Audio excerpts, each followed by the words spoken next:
What up, YouTube? So today I wanted to go over quickly one of the things that I find has helped me throughout my weight loss and fitness and health journey, and I find and I think is really going to help boost the keto, and that would be intermittent fasting. So I'm sure some of you have heard of it, but if you have not, essentially what intermittent fasting is, there's different types, but the main one is where you eat within an 8-hour window and then you fast for the remaining 16 hours of the day. And it's not as difficult as it seems. Half of that 16 hours you're ideally sleeping, right? And then the rest of it can be slightly a challenge, but once you are adapted to eating under intermittent fasting, it's actually kind of easy. So just to backtrack a little bit, how do I know about it? Well, a couple years ago, back in 2014, when I did the Insanity Max 30 program and ended up losing to get down to 175, I had heard about it through Chalene Johnson, who's one of the main coaches from Beachbody, and she has a podcast, and I was listening to it like on a daily basis at that point in time, and one of her guests was talking about intermittent fasting. Now, I don't remember who that guest is. That was back in 2014, but I will put up a photo or add the name somewhere on the screen so that you guys can listen to it if you're interested. I thought it was really interesting, a cool challenge to try and only eat within a certain time frame. And what I didn't know, but would soon find out, is that it really helped me get over the plateau that I was in. So that 10 pounds that I lost, I don't just believe that it was only doing the Insanity Max 30 program that helped me do that, because I had been doing pretty intense workouts beforehand too. I think it was a combination of the Insanity Max program, the eating the portioned containers that Beachbody provides, as well as intermittent fasting. So again, this wasn't that difficult for me to try. I typically don't eat 3 meals a day, although you still can on intermittent fasting. You just eat it in a shorter time frame.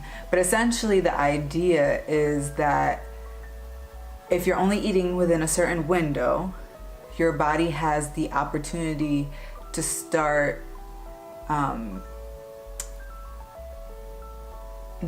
I don't know the phrase, attacking, digesting the fat that you already have in your body, because it's already digested whatever you've eaten for that day. If you're constantly eating, then your body is just continually digesting whatever it is that you're eating that day instead of what you already have stored up. And obviously different things work for different people. I'm not saying that eating, several meals a day is not going to work for you. Everybody is different. Everybody is different. But I found that this really helps me. And so it's something I want to share with everyone. It's actually relatively popular now.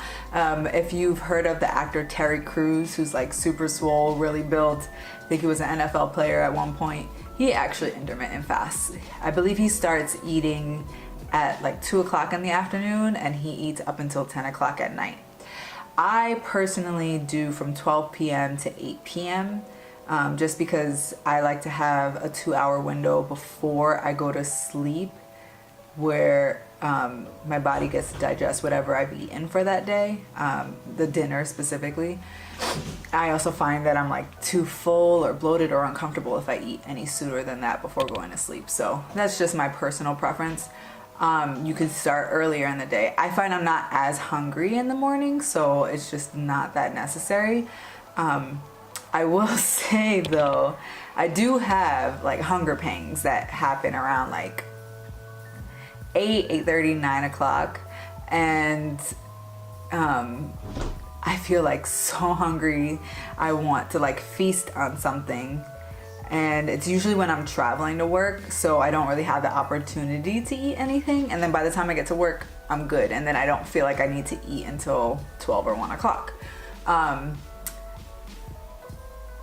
It's really interesting though, because I find that when I do eat, it's more out of habit or routine, or that's not even it. It's more out of feeling like this is a time that society says that I should eat, that I then eat. So before I started doing keto again recently, I was eating breakfast at work, and luckily we have breakfast provided for us. We have a cereal, we have a bunch of cereals, we have bagels, we have fruit, oatmeal, all kinds of stuff. And I found that every single morning when I got in, I would go and eat breakfast, and I wasn't even hungry most of those times. As I said, I'm usually hungry on my commute, not when I get to work. But it just felt like that's what I should do when I get to work, is prepare myself some breakfast. But intermittent fasting, because I know I'm not supposed to start eating yet, I find that I'm not overeating just out of comfort or routine or whatever you want to call it. I also find that I don't like binge at night because it's past 8 o'clock and I'm not supposed to. And so I find it helps me in that sense to not overeat. But I do still make sure that I eat my daily caloric intake during my 8-hour period. I think there's another type of fasting where you actually do it for like a lot shorter window. They talk about it in the podcast, so I would suggest listening to it. I don't remember a lot of details about it because that's not the fasting that I adhere to. But yeah, I would advise that if you are in a slump, at a plateau, and you just can't seem to move forward, try intermittent fasting. If anything, like, it's a great challenge, a mental challenge, to see if you can apply eating not just to when it seems right to eat, but when you're actually hungry to eat. Yeah, so that's all I wanted to really talk to you guys about today. I do find actually a lot of the research that I've done on keto has shown that a lot of people combine keto and intermittent fasting.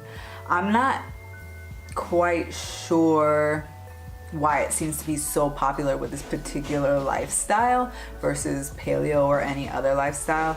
From what I've read or watched, I haven't noticed, or I haven't like heard or seen a reason why it's paired together so frequently. So I apologize if that's a question that you have. I don't have the answer to it. But again, I do think it is a great challenge to yourself, and I do think it helps to get over a plateau.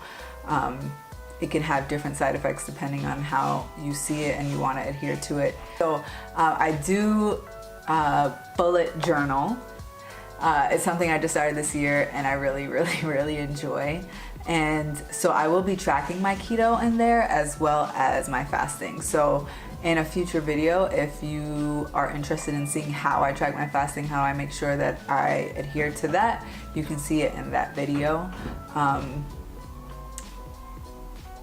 If there's anything else that you would like me to talk about, if there's anything else that you think I can shed a little bit more light on, please don't hesitate to add a comment. But yeah, so that is intermittent fasting for me, and I hope you guys are willing to step outside of your comfort zone and check it out. Ciao, YouTube.